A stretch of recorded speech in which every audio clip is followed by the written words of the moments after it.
2022 산업보안 컨퍼런스 식전 토론을 시작하도록 하겠습니다. 토론 시작에 앞서서 행사의 주최기관인 국가정보원의 홍보 영상과 또 주관기관인 한림원의 소개 영상 함께 만나보시겠습니다. 큰 박수 부탁드릴게요.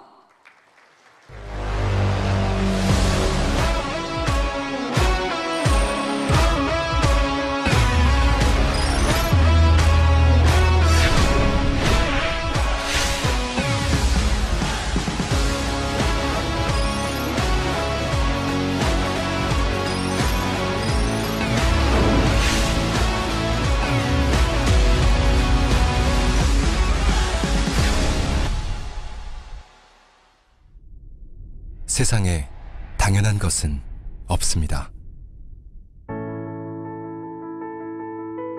가정의 행복도, 여행의 즐거움도, 한 끼의 따뜻함도, 당연한 일상이란 없습니다.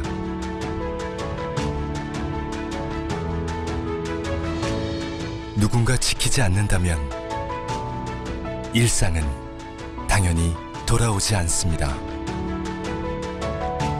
국가정보원은 대한민국의 발전과 번영을 위해 드러냄 없이 묵묵히 헌신하고 있습니다.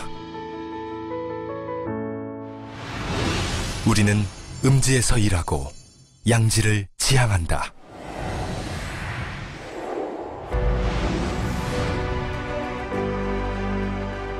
국가정보원은 대한민국 최고 정보기관으로 국가의 안전과 이익을 저해하는 모든 위험 요소에 맞서 자유민주주의 체제를 수호하고 대한민국의 발전과 번영을 뒷받침해 왔습니다.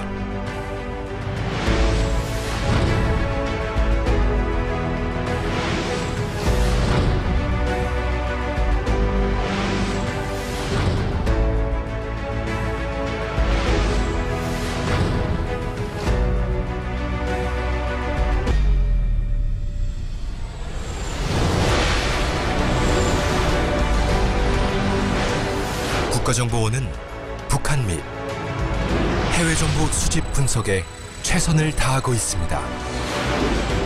간첩과 연계 세력을 색출하고 테러와 마약, 위조 지폐 등 국제 범죄를 차단하는 한편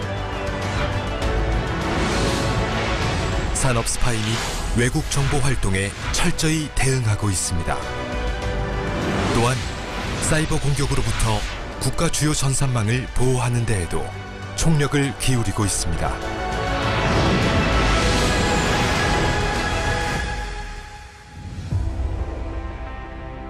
대한민국이 필요로 하는 곳 어디에서나 국가와 국민의 안위를 위해 기꺼이 희생하고 헌신하겠습니다. 국민에게 신뢰받는 정보기관으로서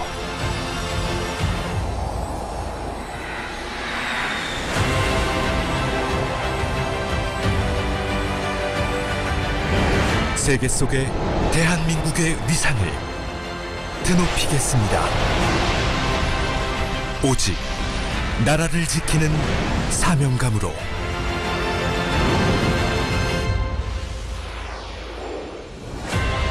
대한민국 국가정보원.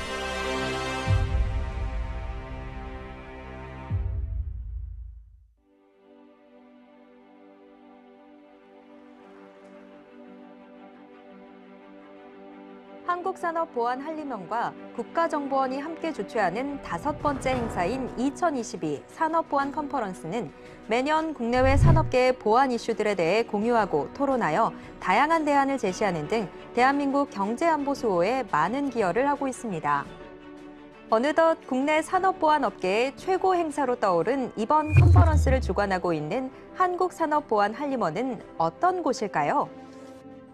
한국산업보안한림원은 경쟁국의 기술 탈취 수법과 유형이 날로 교묘해지고 있는 상황에서 개별 기업의 힘만으로는 이를 대응하기 어려워짐에 따라 2018년 국가정보원과 국내 5개 그룹이 국가 핵심 기술 보호를 위해 창설한 민관협의체입니다. 한국산업보안할림원은 매년 정기총회 및 임시총회 수시 소모임 등을 통해 개별 기업의 보안 노하우 및 피해 사례 등을 회원사와 공유하여 유사 피해가 확산되지 않도록 예방하고 있으며 상대적으로 보안 역량이 취약한 중소기업을 대상으로 보안 노하우를 공유해 오고 있습니다. 이 같은 활동에 힘입어 최초 24개사 30명의 회원으로 시작한 한국산업보안할림원은 이제 9개 그룹, 53개사 6대 로펌이 참여하는 77명의 보안 전문가 단체로 발돋움했습니다. 또한 최근에는 2기 임원진이 출범해 경제안보 시대의 대한민국의 국가 핵심 기술을 보호하기 위해 국가정보원과 함께 노력하고 있습니다. 2기 임원진에는 포스코 인터내셔널의 김동호 상무가 2대 회장을, 주식회사 효성의 박창모 담당이 운영위원장을 맡아 이끌게 되었습니다. 최근 국제공급망 에너지 사태에서 보듯이 기존의 경제 영역에서 다루어졌던 문제들이 이제 국가안보 차원에서 다루어지는 경제안보 시대에 진입했습니다. 우리 한국산업보안할림원은 국가정보원과 긴밀하게 협업하여 대한민국 산업안보를 지키는 천병 역할을 계속해 나가겠습니다.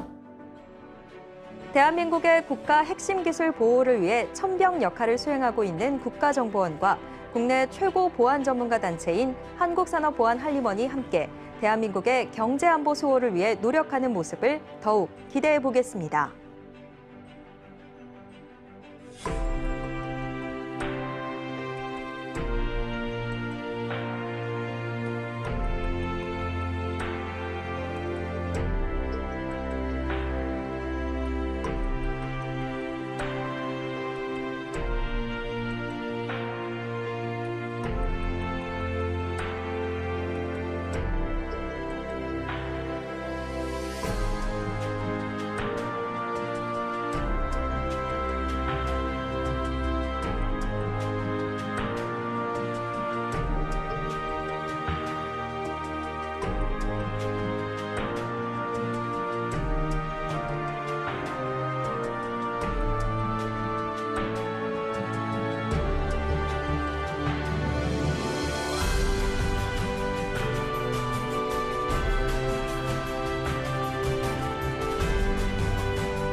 본 행사는 국가정보원과 함께합니다.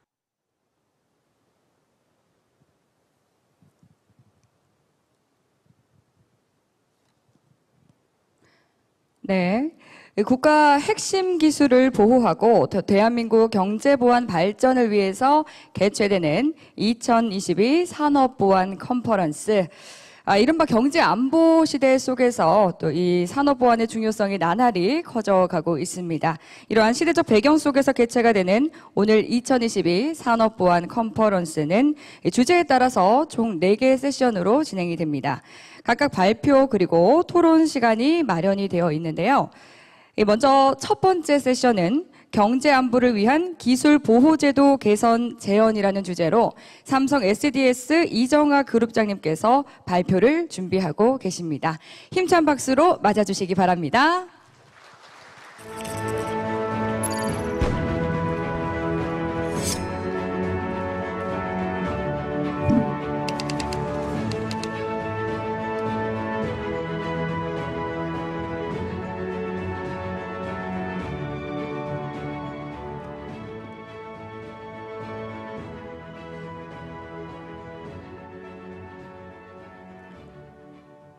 안녕하세요. 삼성 SDS에서 보안 업무를 하고 있는 이정아입니다.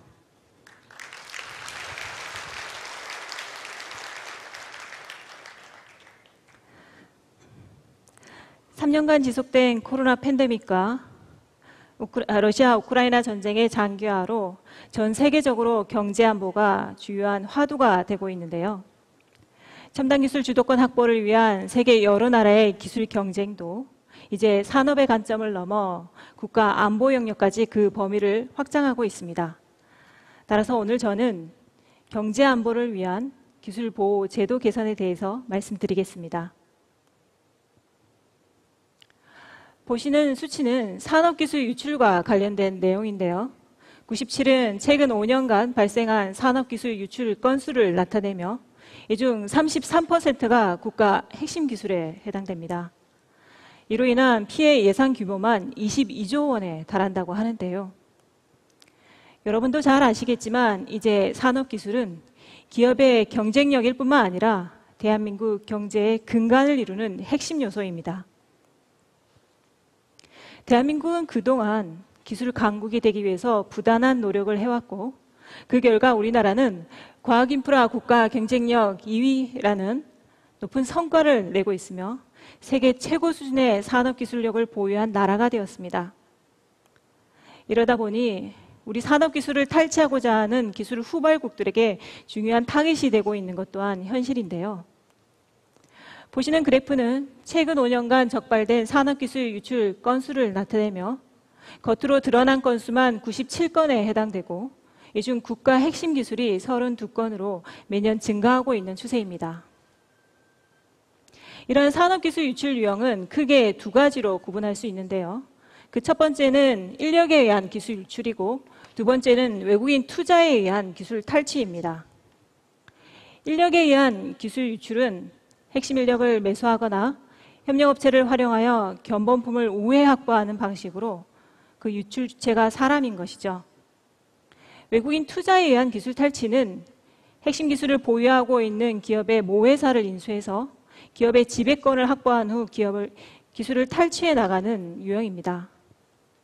오늘은 이 두 가지 유형에 대해서 법, 제도 관점에서 개선 방향을 살펴보도록 하겠습니다. 먼저 첫 번째, 인력에 의한 기술 유출 실태 및 개선 방향입니다. 인력에 의한 기술 유출 실태를 말씀드리기에 앞서 최근 발생한 산업기술 유출 사례를 영상으로 보시겠습니다.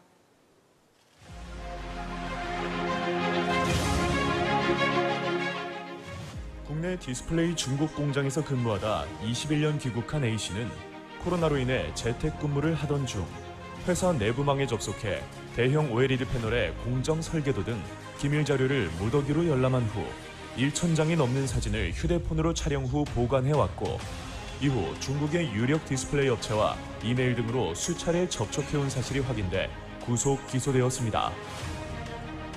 기술 유출은 기업에만 해당되는 것은 아니었습니다. 자율주행 관련 세계적인 권위자인 국내 한 대학 교수는 중국의 해외 고급 인재 유치 계획에 따라 외국인 전문가로 선발되어 비밀 유지 의무를 위반하고 자율주행 차량의 눈으로 불리는 라이다 연구 자료를 중국 대학으로 빼돌린 혐의를 받고 구속 기소되었습니다. 또한 최근에는 기술 유출 주체가 인력에서 회사 단위로 확대되며 조직화, 기업화되고 있습니다. 세계 최초로 개발한 반도체 세정 장비 기술을 빼내 동일한 사양의 반도체 세정 장비를 제작해 중국에 팔아넘겨 780억 원을 챙기고 중국의 합작법인을 설립하여 관련 기술을 모두 이전하는 대가로 지분 취득 계획을 세운 사례도 있었습니다.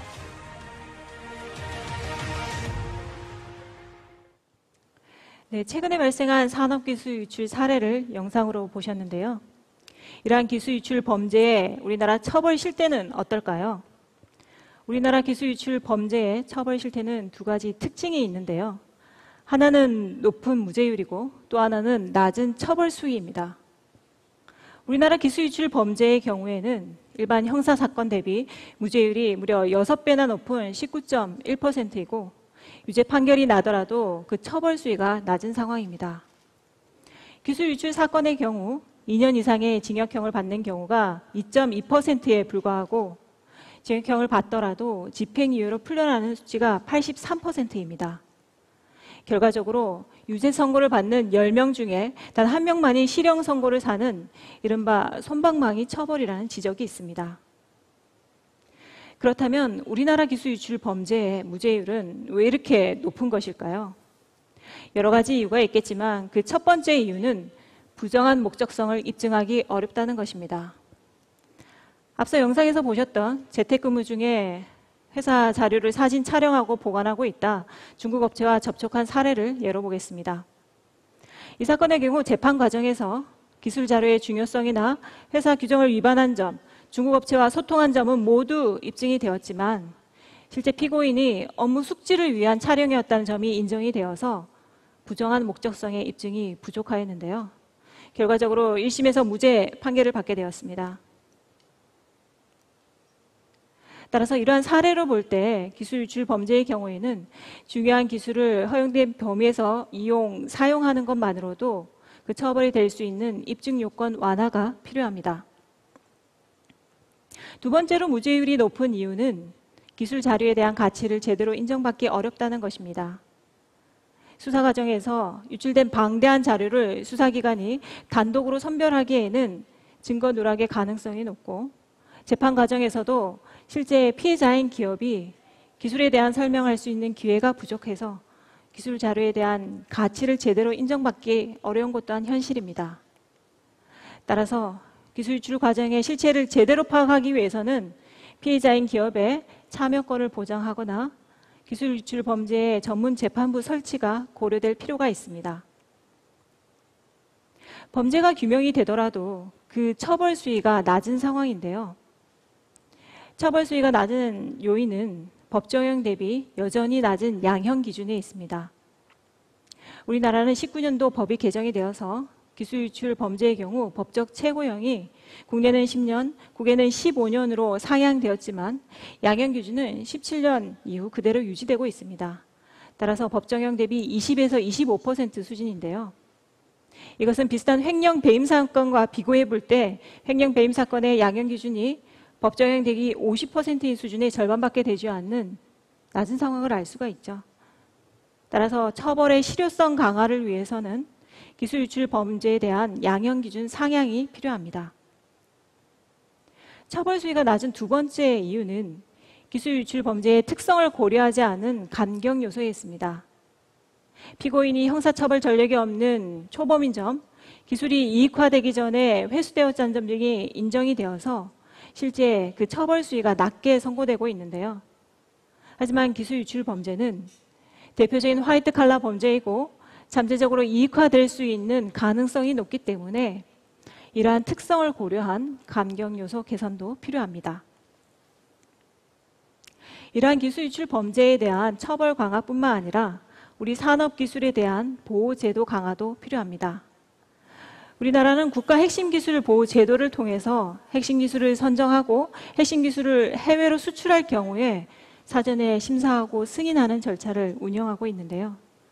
최근에는 국가 첨단 전략 산업법 시행을 통해서 첨단 전략 산업에 대한 투자와 육성을 강화하고 있는 추세죠. 뿐만 아니라 핵심 기술 인력이 해외로 이직하는 경우를 사전에 모니터링하기 위해서 전문 인력 DB 시스템도 준비하고 있습니다. 더 나아가서는 국내로 유입되는 외국인 인력에 대해서도 그 통제와 관리 대책이 필요합니다. 해외의 경우 미국의 혁신경쟁법, 일본의 경제안전보장추진법을 통해서 자국의 첨단 기술을 개발하는 기업이나 학교에 대해서는 그 보상과 혜택을 강화하고 있는 추세인데요. 우리나라도 국가 핵심 기술을 보유하고 있는 기업에 대해서는 보안 인프라 보조금을 지원하거나 세제 혜택을 지원하는 등 추가적인 보상과 혜택이 필요하고, 기술 인력에 대해서도 정년을 연장하거나 공공기업에 재취업하는 기회를 확대함으로써 기업과 기술 인력이 국가 핵심 기술 보호 제도에 적극적으로 동참할 수 있는 제도 강화가 필요합니다. 두 번째, 외국인 투자에 의한 기술 탈취 실태 및 개선 방향입니다. 다소 오래된 사건이긴 하지만 대표적인 외국인 투자에 의한 기술 탈취 사례를 말씀드려 보겠습니다. 2003년 중국의 BOE사는 우리나라 LCD 기업인 하이디스를 인수 후에 하이디스가 보유하고 있는 LCD 기술을 모두 빼낸 후에 4년 만에 부도 처리하게 됩니다. 당시 빼낸 기술로 중국 BOE사는 LCD 분야 글로벌 1위 기업으로 성장하게 되는데요. 이렇듯 인수와 합병을 통해서 우리 기술을 탈취해 나가는 것을 사전에 심의하기 위해서 우리나라는 안보 심의 제도를 운영하고 있습니다. 심의 대상은 기술 수출 분야 5개 분야에 대해서 외국인이 주식을 50% 이상 취득할 경우에 심의가 가능한데요.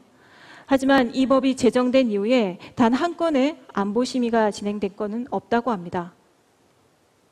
그렇다면 기술 선진 국가들의 외국인 투자 규제 동향은 어떨까요? 미국을 비롯한 기술 선진 국가들은 자국의 핵심 기술을 보호하기 위해서 외국인 투자 규제 정책을 강화하고 있는 추세입니다. 실제로 유엔 무역개발협회에 따르면 20년도에 외국인 투자 규제 정책이 전년 대비 2배나 증가하게 되었고, 이로 인해서 선진국의 외국인 투자 유입이 급격히 하락하는 것을 확인할 수가 있었습니다. 국가별로 외국인 투자 규제 정책을 좀 더 상세히 살펴보면요. 미국은 18년도 외국인 투자 심사법을 제정해서 외국인의 주식이 25% 이상 취득할 경우에 신고를 의무토록 하였고, 특정 분야에 대해서는 부동산 거래까지도 신고를 의무토록 하고 있습니다. 가까운 일본의 경우에도 19년도에 외환법을 제정해서 자국의 핵심 산업을 단 1%만이라도 취득할 경우에는 신고를 의무토록 하고 있고요. 영국도 21년도에 국가안보 투자법을 제정을 해서 의무 신고 분야를 기존 6개에서 17개로 확대하고 있습니다. 뿐만 아니라 국가안보에 위험을 인지할 경우에는 강제로 심사할 수 있는 콜인 제도도 도입해서 절차도 강화하고 있는 것이죠. 이러한 외국인 투자 규제 정책에 있어서 실제로 규제된 사례 3가지를 준비했습니다. 첫 번째는 18년도에 다국적 기업인 브로드컴이 미국의 퀄컴을 인수하는 과정에서 실제 퀄컴이 보유하고 있는 통신 인프라가 미국의 경제안보에 중요한 역할을 담당한다고 판단한 미국 정부가 거래를 중지한 사례가 있었고요. 2019년도에 온라인 데이트 사이트인 글라인드에 대해서 중국 회사가 투자하는 것을 글라인드가 보유하고 있는 개인정보가 미국인의 개인정보가 유출된다는 것을 우려한 미국 정부가 거래를 중지한 사례도 있었습니다. 22년도에는 중국 기업이 맨체스터 대학이 보유하고 있는 시각 센서 IP를 구매하는 과정에서 이게 왔다 갔다 구매하는 과정에서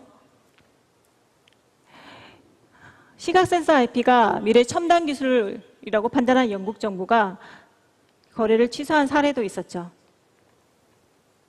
이런 세계적인 흐름에 맞춰 우리나라도 22년 8월 달에 안보 심의 절차 운영 규정을 제정하였는데요. 이 심의 절차를 통해서 안보심의 전문위원회를 신설하였습니다. 따라서 외국인이 투자를 할 경우에 국가 안보의 위해 여부나 외국인 투자가에 의한 위험 요인을 사전에 검토할 수 있는 절차가 강화되었습니다. 하지만 안보심의 전문위원회는 자문기구로서 그 법적 효력이 약한 것 또한 현실인데요. 뿐만 아니라 심사 대상도 전략기술이나 핵심 기술로 제한적이고 모의사를 통한 인수 등 규제를 회피할 수 있는 다양한 방법들이 존재하고 있습니다. 이렇듯 외국인 투자 규제 정책에 있어서 우리나라 기술 수출 규제 5개 분야에서 핵심 인프라나 개인정보 등 그 심사 대상을 확대할 필요가 있고, 외국인 투자 규제 50% 제한 요건을 선진 수준을 감안하여 좀 더 강화할 필요가 있습니다. 뿐만 아니라 현재 자문기구로서 역할을 하고 있는 안보심의전문위원회를 법적기구로 격상해서 법적 효력을 더 강화할 필요도 있고, 국가안보에 위해가 된다고 판단될 경우에는 강제로 심사할 수 있는 직권심사제도 도입도 필요합니다. 외국인 투자는 우리나라 경제의 건전한 발전을 위해서는 필요합니다. 하지만 우리가 정말 어렵게 확보한 산업기술이 부당하게 해외로 유출되는 것을 막기 위해서는 외국인 투자 규제 정책의 개선이 필요한 시점입니다. 정부와 기업이 함께하는 경제 안보를 위해서 정부는 기술 유출 사각지대를 지속적으로 발굴하여 그 법적 근거를 강화하고 기업과 기술 인력이 정부 정책에 적극적으로 협력할 수 있는 제도 강화를 요청드립니다.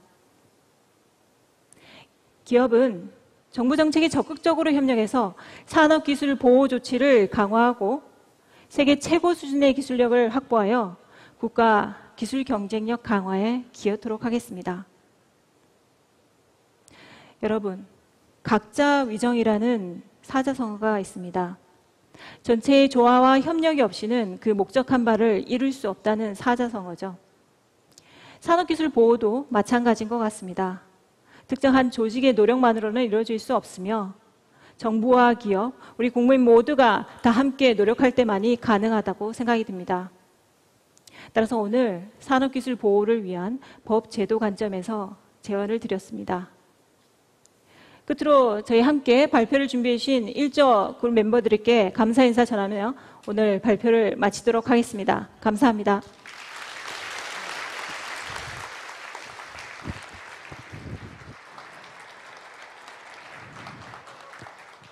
네, 이정아 그룹장님 발표 잘 들었습니다. 국내 기술 유출과 기술 탈취 실태 그리고 또 심각성에 대해서 말씀을 해주셨는데요. 경제 안보를 위한 기술 보호는 한 기업이나 또 한 사람의 힘만으로는 결코 이루어질 수 없고 정부와 기업 또 나아가서 국민 모두가 한마음 한뜻으로 노력할 때 이루어질 수 있다 말씀을 해주셨습니다.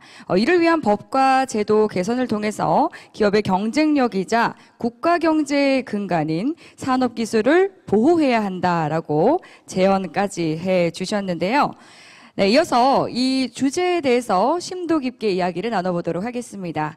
네, 모든 세션은 연사분들의 발표가 끝나고 나면 바로 이어서 이제 토론과 질의응답이 함께 이루어지게 되는데요.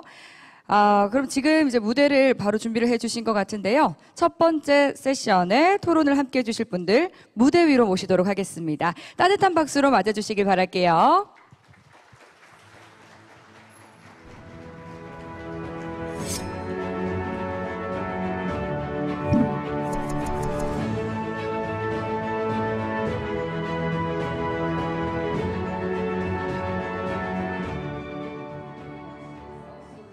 입니다.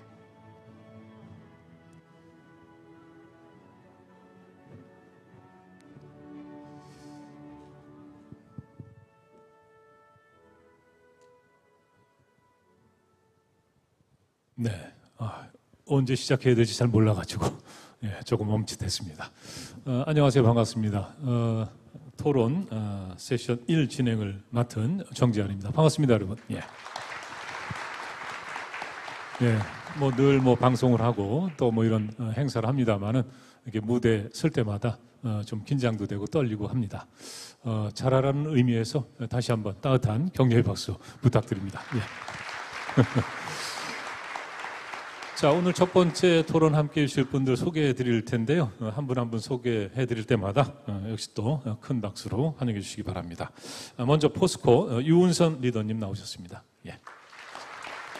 LG전자의 윤병석 팀장님 나오셨습니다. 김현장 법률사무소 황민서 변호사님 나오셨어요. 법무법인 화우 이세정 변호사님 나오셨습니다. 자, 끝으로 코오롱 인더스트리 전용주 상무님 나오셨습니다. 고맙습니다. 오늘 그 첫 발표부터 굉장히 뜨거웠습니다. 집중도가 굉장히 높았는데 또 그 발표에 대해서 또 현장에 계신 전문가 여러분과 함께 또 의견을 좀 나눠보도록 하겠습니다. 그 삼성 SDS 이정아 그룹장님 이제 발표를 하셨는데 이 경제 안보가 굉장히 중요하다. 그런데 이 기술 유출 사고 이런 것은 이제 나날이 증가하고 있고 그런데 이 처벌 수준이 너무 낮다. 그래서 뭔가 법제도 개선이 있어야겠다. 그런 것이 아주 주요한 내용이었던 것 같습니다. 그런데 이제 저는 뭐 비전문가입니다만은 이 기술이 유출됐을 때 이제 기업이 피해를 본다. 뭐 이건 뭐 바로 이해가 됩니다. 그런데 이제 이것이 과연 그 경제 안보까지 이어지는 건지, 이건 조금 뭐 좀 과장된 게 아닌가 하는 그런 생각도 드는데, 이게 어떻게 해서 경제 안보까지 위협을 하는지 어느 분이 좀 설명을 해주시겠습니까? 예, 포스코 유은선입니다. 네네. 제가 말씀을 좀 드리겠습니다.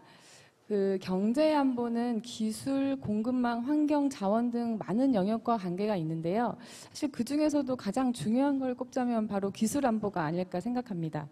우선 기업 관점에서 보면 그 막대한 투자를 통해서 개발한 기술이 유출될 경우에 그 타 기업과의 경쟁에서 밀려서 어려워질 거라는 것은 자명하고요.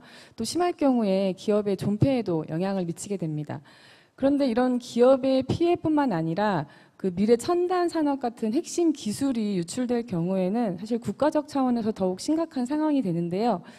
현재 글로벌 기술 패권 경쟁이 심화되면서 많은 국가들이 그 기술 확보에 주력하고 있습니다.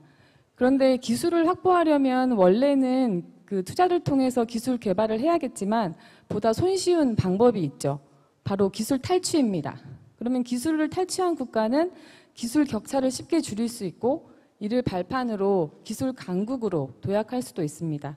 반면에 핵심 기술이 유출된 국가는 상대적으로 그 국가적 경쟁력을 잃게 되고 이는 바로 경제 안보와 직결된다고 할 수 있습니다. 사실 우리나라도 자동차나 반도체 산업이 상당 비중을 차지하고 있는데 만약에 관련 기술이 유출된다면 국가적으로 큰 타격을 받을 겁니다. 따라서 기술 유출은 단순히 기업의 피해뿐만 아니라 국가적인 문제로 인식하고 대응해야 한다고 생각합니다. 네. 현재 기업이 큰 피해를 입고 그것이 이제 국가 경쟁력 이것을 이제 약화시킬 수 있다. 그렇기 때문에 이제 이것이 경제 안보로 이어진다. 뭐 이런 말씀이신데 이게 이제 발표를 열심히 들었습니다만은 역시 이제 법제도 관련한 이런 내용들이 또 많이 나와서 굉장히 좀 어렵거든요. 좀 쉽게 어느 분께서 말씀을 해주시겠습니까? 예. 애주전자 윤병석입니다. 네. 법적인 입장도 있지만 기업의 입장에서는 좀 더 현실적이라고 생각하기 때문에 제가 답변을 드리겠습니다. 최근 우리나라는 글로벌 기술을 모방하는 단계에서 리딩하는 수준으로 올라와 있습니다. 지난 20여 년간 우리나라는 관련 법들을 강화해서 이제는 우리나라의 기술을 글로벌 시장에서 보호할 수 있는 충분한 제도를 마련해 온 것 같습니다. 이러한 부분에서 많은 노력을 해준 국정원 및 산자부 관계자분께 이 자리를 빌어서 감사도 드립니다. 최근 기술 전쟁이 격화되면서 우리나라 관련 법들은 굉장히 많이 강화되어 왔습니다만은 기업에서 실제로 체감하는 수준은 좀 낮다는 겁니다. 그 이유는 법 집행은 강화되고 있다고 하는데 실제 처벌이 굉장히 약하다는 겁니다. 그래서 오늘의 저희가 말씀드리고 싶은 것은 실제로 기술 유출이 발생했을 경우에 그 처벌이 강화되어야 하고 처벌의 기준이 되는 양형 기준이 지금보다 강화될 필요가 있다는 것을 다시 말씀드리고 싶습니다. 네, 그 LG전자도 그 중요한 기술 많이 갖고 있죠. 예, 그렇습니다. 네, 보안을 위해서 굉장히 그 애를 쓰고 계신 걸로 알고 있는데 그런 사고가 발생을 했을 때 지금 이제 양형 기준이 좀 낮다 이런 말씀을 해주셨어요. 양형 기준에 대해서 좀 자세한 설명을 좀 듣고 싶은데 어느 분이 말씀을 좀 해주시겠습니까? 네, 그 부분은 제가 좀 설명드리겠습니다. 네네. 예, 김현장 법률사무소의 황민서입니다. 그 양형 기준은 많은 분들이 사실은 들었던 그런 용어인데요. 사실은 이 부분이 저희가 법에 규정된 거는 아니고 양형 기준이라는 것은 유사한 사안이지만 법관이 자의적인 판단을 좀 방지하기 위해서 대법원사나 양형위원회에서 정한 기준입니다. 그래서 법률처럼 이렇게 바로바로 개정되는 것은 아니고 여러 가지 그 변경의 이유가 있겠습니다만 그 중에서 가장 중요한 거는 좀 사회적 합의가 아닌가 싶습니다. 뭐 예를 들어서 최근에는 디지털 성범죄라든지 교통사고와 관련된 범죄에 있어서 그 양형 기준이 좀 상향되기도 했는데요. 네. 결국에는 그런 그 상향에 관한 어떤 사회적 그 요구라든지 합의가 있었기 때문으로 보여집니다. 따라서 오늘 발표자께서 말씀 주신 대로 기술 유출 범죄의 중요성이 점점 커지고 있기 때문에 그 부분에 관해서도 사회적 합의가 좀 이끌어진다면 조만간 그 부분도 좀 변화가 기대된다고 보여집니다. 네. 네네. 그러니까 이제 양형 기준이라는 것이 늘 일정한 게 아닌 거죠. 그러니까 저희가 느끼기에도 뭐 비슷한 사건인 것 같은데 판결을 보면 좀 다르고. 네, 구체적인 사실관계나 사안에 따라서 많이 네네. 달라질 수 있는 영역이 분명히 있습니다. 네. 근데 어쨌든 이제 발표자께서는 좀 처벌을 좀 무겁게 해야 된다. 뭐 이런 의견을 주셨는데, 자, 그 외에 또 그 처벌이 잘 안 되는 거 어떤 이유가 있을까요? 예. 예, 화우 이세정입니다. 네. 발표에서도 얘기가 나왔듯이 산업기술 유출은 산업기술을 다루는 인력에 의해서 발생할 수가 많습니다. 그런데 현행법상으로는 산업기술을 다루는 직원이 그 자료를 유출한 경우에는 부정한 목적이 증명되어야 처벌할 수 있습니다. 그런데 회사의 산업기술 자료를 무단 반출해서 단순히 보관한 단계에서 아직 제3자에게 넘기지는 않은 상황에서 적발된 경우에는 그 타인에게 돈을 요구하거나 협상한 증거 같은 게 발견되지 않는 한 이러한 부정한 목적을 증명하기가 어려울 수 있습니다. 근데 산업기술 유출을 효과적으로 방지하기 위해서는 이 정보가 타인에게 넘어가기 전에 무단 반출한 단계에서부터 규제할 필요가 있다고 생각을 합니다. 일단 자료가 회사 밖으로 나가면 유포될 위험성이 커진다는 점도 고려할 필요가 있습니다. 이러한 사정들을 고려해 볼 때 예를 들어서 국가 핵심 기술 자료, 그 중에서도 회사가 특히 지정한 정보 같은 경우에는 부정한 목적의 증명 없이도 그냥 회사의 승인 없이 지정된 장소 밖으로 무단 반출하는 행위만으로도 처벌할 수 있는 규정을 추가하는 방안을 고려해 볼 수 있을 것입니다. 물론 이러한 경우에는 부정한 목적이 인정되는 경우보다는 법정 형량은 낮아야겠지요. 근데 다만 이러한 법 개정이 이루어지려면 먼저 사전에 사회적 합의도 있어야 되고 그러니까 부작용을 방지하기 위한 그런 방안도 사전에 충분히 고민될 필요는 있을 것이라고 생각을 합니다. 네. 예, 네. 네, 변호사님 제가 질문을 하나 하고 싶은데요. 네. 그 부정한 목적에 대한 증명 없이 그 지정된 범위 밖으로 이제 기술을 가지고 나가는 행위만으로도 처벌해야 한다는 것은 저도 이제 동의를 하는 바입니다만 이제 기업에서 임직원이 실수로 회사 밖으로 가지고 나가는 경우에 대해서는 어떻게 될까요? 네. 혹시 실수로 갖고 나가신 적이 있으신가요? 저는 없습니다만 가끔 예. 있습니다. 네, 전혀 네네. 없으신데. 예, 네, 죄송합니다. 예, 이거 답변을 좀. 예. 네. 요새처럼 보안 조치가 강화되고 있는 환경에서 국가 핵심 기술 자료를 업무랑 상관없이 업무 장소 바깥으로 실수로 가지고 나가는 경우가 흔하지는 않을 것 같습니다. 그런데 어쨌든 이론상으로는 어쨌든 형사처벌이 되려면 고의가 인정되어야 합니다. 그러니까 이제 실수로 가지고 난 것이 확인이 된다면 이러한 고의가 부정되어서 형사처벌이 되지는 않을 것이라고 생각을 합니다. 네. 그러니까 이제 고의성이 이제 확인이 돼야 되고 인정이 돼야 이제 처벌을 할 수 있다 이런 말씀이신데 실수로 가지고 나가는 경우가 없지는 않을 것 같아요. 자기도 모르게. 예, 뭐 또 집에 가서 일을 좀 더 할까? 뭐 이런 생각을 하는 경우도 있을 것 같고요. 예. 아무튼 참 어려운 부분입니다만은 이런 부분들에 대한 그 대비도 좀 철저하게 해야 될 것 같습니다. 그 이제 처벌이 제대로 안 된다. 근데 이제 일단 수사를 하게 되고 그러면은 뭐 기업 쪽에도 여러 가지 어려움이 있을 것 같아요. 수사 과정에서도 그렇고 재판 과정에서도 그렇고 이 부분은 우리 전용주 상무님께서 좀 말씀해 주시겠습니까? 예. 네. 코롱 인더스트리 전용주입니다. 네. 그 부분에 대해서는 제가 제 개인적인 경험에 비춰서 두 가지만 좀 말씀드리고 싶습니다. 예. 처음에 해외로 기술 유출이 발생한 피해 기업의 경우 국정원에 신고를 하거나 아니면은 경찰이나 검찰에 고소를 해서 수사 의뢰를 할 수 있습니다. 그런데 그 국정원의 경우에는 해외 정보에 대해서는 굉장히 특화되어 있는 면이 있는데 해외 기술 유출에 관련된 실질적인 수사권은 없습니다. 반면에 경찰이나 검찰은 실질적인 수사권이 있는 반면에 해외 기술 그 정보에 대한 그 취합 능력이 아무래도 상대적으로 좀 약한 면을 보이고 있습니다. 그래서 피해 기업의 경우 어느 수사기관에 수사를 의뢰해야 되는지 선택을 해야 되는 어려운 문제가 좀 직면하게 됩니다. 네. 다음으로 두 번째 점에 대해서는 수사기관이 국가 핵심 기술에 대한 이해가 좀 어렵습니다. 상대적으로 이해하기가. 그리고 나아가서 수사기관이 기소를 해서 재판부에 가더라도 재판부가 그 기술을 이해하기 어려운 수사기관의 설명을 듣고 또 판단을 해야 되는데 그 역시 좀 한계가 있는 거죠. 그래서 그렇다면 피해 기업이 직접 나가서 직접적으로 설명을 하고 그 기술에 대해서 진술을 해야 되는 제도가 있어야 되는데 이게 완벽하지는 않은 것 같습니다. 그러니까 수사나 재판 과정에서 피해 기업이 직접적으로 재판이나 수사에 참여를 해서 이를 설명할 수 있는 기회가 필수적으로 마련되었으면 하는 게 제 생각입니다. 네. 저도 한 말씀 윤병수 드리고 팀장님, 싶은데요. 좀 덧붙여서. 실제 수사 재판을 해보면 기업 입장에서는 상당히 어려운 점이 여러 가지가 있습니다. 그중에서 제가 한 가지 말씀드리고 싶은데요. 특히 재판 과정에서 기업에 실제로 받는 피해 금액입니다. 재판 과정에서 미래 기술에 대해서는 그 피해액을 추정하기 어려운 부분이 있기 때문에 그 투자 금액을 피해액으로 산정합니다.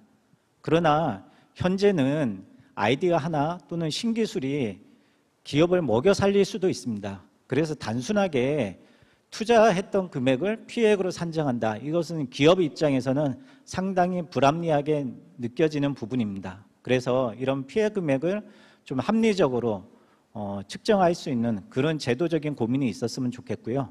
한 가지 제안을 드리자면 국가 핵심 기술만이라도 피해를 입었을 경우에 투자 금액의 몇 배를 최소 피해액으로 추정한다. 이런 근거를 만들었으면 어떨까 하는 제안을 해봅니다. 네, 역시 이제 기업 쪽이 어려움이 많으신 것 같은데 앞서 국가정보는 이제 수사권이 없다 이렇게 말씀하셨는데 맞습니까? 예, 기술 유출에 관련해 가지고. 그렇군요. 네, 그 부분은 또 이제 국회에서 논의가 좀 필요할 것도 같네요. 예. 자, 지금 이제 여러 가지 기술 유출 예방을 위한 그런 고민들을 많이 하고 계시다는 것을 이제 느낄 수가 있는데 그런데 이제 뭐랄까요 처벌 이전에 뭔가 또 이제 이런 사고가 발생하지 않게끔 사전에 지원을 해주고 그런 필요도 있지 않겠습니까? 예, 여기에 대해서는 제가 추가적으로 말씀드립니다. 처벌 강화만으로 기술 유출을 완벽하게 막을 수는 없습니다. 근데 우리나라의 경우 재판 과정에서 봤을 때 유죄 비율이 상대적으로 낮고 유죄 처벌 수위 또한 역시 매우 낮은 거를 좀 전에 발표를 통해서 통계상 확인할 수 있었습니다. 그래서 처벌 강화가 필요한 거고요. 그 외에 기술 유출을 막기 위한 방법으로는 대상 기업을 대상으로 해서 기술 보상 지원 제도를 마련한다든가 아니면은 기술 인력에 대해서도 보상 제도를 좀 더 마련해야 되는 게 아닐까 싶습니다. 예컨대 기술 인력에 대해서는 기술 수당을 지급한다든가 아니면 교육 기회를 부여해가지고 이런 베네핏을 주는 제도들을 좀 장려했으면 싶고요. 기업들을 대상으로 했을 때는 보안 인프라 보조금을 지원해주는 그런 정책들을 좀 펼쳤으면 어떨까 하는 게 제 생각입니다. 네, 그러니까 이제 좋은 기술을 개발한다든가 했을 때 거기에 대해서 적극적으로 좀 대우를 좀 잘 해줘야겠다. 이런 말씀이신 것 같아요. 예, 그렇습니다. 윤병수 팀장님 또 네, 말씀 있을까요? 제가 요즘 젊은이들 입장에서 한 말씀 더 드리고 싶습니다. 여기서 지금 제일 젊으신 거죠? 네, 말씀하시죠. 인정합니다. 예, 실제 기술 유출이 악의적인 경우도 있습니다만은 해외 이직 또는 이직을 통해서 기술 유출이 많이 발생합니다. 우수 인재가 실제 이직을 하면 노하우나 관련 지식이 다 전수될 수밖에 없습니다. 그래서 이직은 굉장히 현실적인 문제일 거고요. 그래서 이직을 막기 위해서 우리가 좀 고민이 필요할 텐데요. 당연하지만 돈을 많이 주면 됩니다. 근데 그것은 너무나 좀 이제 단편적으로 얘기하는 걸 거고요. 실제 젊은이들이 돈만 갖고 이직하는 것 같지는 않고요. 매력적인 기업을 원합니다. 요즘의 젊은이들은 테슬라에 열광하고 있습니다. 테슬라는 환경 사랑의 아이콘이자 기업 혁신의 아이콘입니다. 젊은이들은 이런 기업의 매력을 느끼고 열광하고 있습니다. 그래서 우리나라 기업들도 굉장히 많이 발전하고 있습니다만은 지금보다 더 투명하고 그리고 건강해지고 가치가 있는 그런 기업이 되면 젊은이들이 이직을 줄이고 현재 있는 기업에서 오랫동안 근무하는 그런 변화가 오지 않겠느냐 그런 생각이 듭니다. 그리고 추가적으로 정부에 말씀을 드리고 싶은 것은 물론 많은 노력을 하고 있습니다만은 나라 사랑, 그 국가 핵심 기술 인력들에게 나라 사랑 수당이나 또는 나라 사랑 여행 바우처 같은 다각적이고 좀 감성적인 그런 접근도 해보시면 어떨까 제안을 해봅니다. 네, 역시 그 젊은이다운 여러 가지 희망과 바람과 요구 사항을 두루두루 말씀을 해주셨습니다. 예, 사실은 뭐 이직 같은 거 많이 고민을 하는데 그렇죠. 꼭 보수가 문제가 아니라 물론 그것도 중요하다고 말씀하셨습니다만은 과연 이 회사의 가치와 내 가치가 맞느냐 또 미래가 있느냐 뭐 이런 부분들이 굉장히 중요하겠죠. 자, 방금 전에 이제 그 젊은 그 기술 인력 이 문제에 대해서 이제 말씀을 해주셨는데 이번에는 그 퇴직 이후에 또 이렇게 기술이 유출되는 뭐 그런 문제도 있지 않습니까? 예, 여기에 대해서는 어느 분께서 유은선 리더님께서 예, 제가 말씀드리겠습니다. 그 정년 퇴직 인력들은 사실은 높은 기술력과 많은 경험, 노하우를 보유하고 있기 때문에 사실 업무를 계속해서 수행할 수 있는 충분한 역량을 보유하고 있습니다. 근데 이제 나이 등이나 이런 환경적인 제약으로 인해서 이제 못하게 되는 경우가 많기 때문에 사실 본인들은 계속해서 업무를 하고 싶어 하는 의지가 강한 경우가 많고 결국에 이것들이 이제 해외로 취업 제약이 없는 해외 경쟁사로 이렇게 이직을 하게 되는 중요한 요인이 됩니다. 그래서 그 퇴직 인력들의 해외로 이동하는 것을 막기 위해서 그 재취업이라든지 정년 연장 등을 통해서 본인이 보유하고 있는 기술을 좀 충분히 더 발휘할 수 있는 기회를 제공하면 어떨까 하고요. 또 생계 때문에 해외로 이렇게 이동하시는 분들을 막기 위해서 기술 연금 같이 금전적인 지원을 해주는 방안도 고려해 볼 수 있을 것 같습니다. 네, 지금 이제 세 가지를 말씀을 해주셨네요. 일단 정년 연장, 좀 더 일하게 하자, 그런 거 하고 재취업. 이건 이제 일단 퇴직을 했는데 재취업의 기회를 만들자. 그리고 이제 기술 연금. 요 문제는 굉장히 좀 복잡할 것 같은데 아무튼 굉장히 그 좋은 제안을 많이 해주셨습니다. 자, 지금 뭐 시간이 그렇게 넉넉하진 않습니다만은 그래도 요 얘기는 또 하긴 해야 될 것 같아요. 그 외국인 투자 이게 굉장히 중요하지 않습니까? 그런데 이제 이 경우에 또 여러 가지 사고가 이제 발생한다. 뭐 앞서 발표에서도 나왔습니다만은 자, 윤병석 팀장님 어떻게 생각하십니까? 이 외국인 투자 외국과 뭐 일 많이 하시지 않습니까? 실제 저희도 많은 외국인들을 채용해서 함께 일하고 있고요. 물론 우수 인력도 있지만 실제 인건비 이런 이슈로 해외 연구 인력도 많이 저희가 활용하고 있습니다. 근데 외국인이라고 해서 다 이렇게 위협적이지는 않을 거고요. 실제 중요 프로젝트나 또는 중요 업무를 하는 외국인들에 대해서는 좀 차별적인 보안 정책을 실시하는 것이 맞다고 생각합니다. 그래서 외국인들에 대해서 차별적인 보안 정책은 사고 예방을 위한 활동, 그리고 사고 감지를 위한 모니터링 시스템, 그리고 사후 조치가 있을 텐데요. 실제 기업에서 가장 중시되어야 할 부분은 사고 감지를 위한 모니터링 시스템 같습니다. 사고가 감지되고 해외 인력들의 기술을 한번 해외로 빠져나가면 그 이후에는 어떤 조치도 실제적으로 할 수 있는 게 없습니다.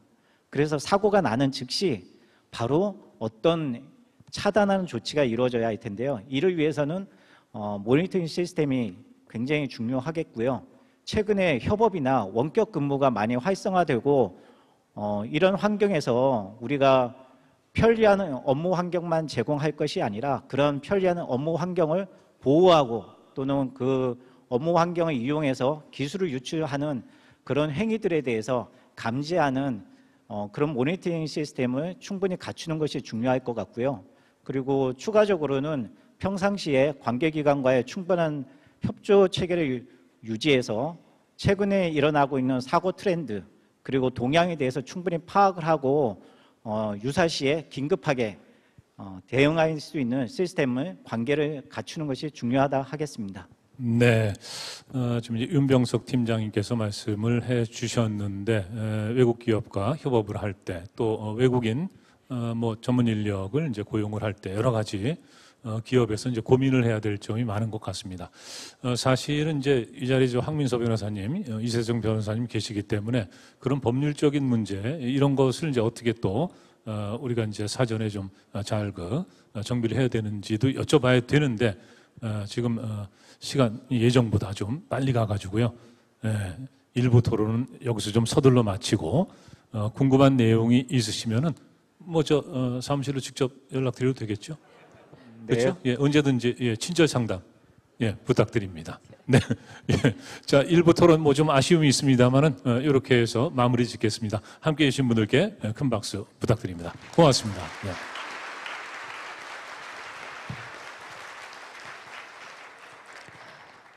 네, 토론자분들께서는 이제 자리로 돌아가 주시면 되겠습니다.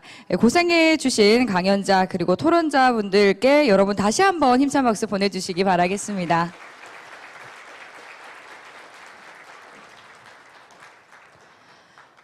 네, 오늘 첫 번째 세션으로 경제 안보를 위한 기술 보호 제도의 문제점 그리고 또 개선 방안에 대해서 심도 깊게 논의를 나눴는데요.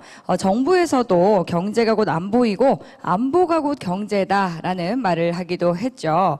관련 법 제도가 효과적으로 개선이 되어서 기술 보호 또 나아가서는 이 경제 안보에 탄탄한 초석이 됐으면 좋겠습니다.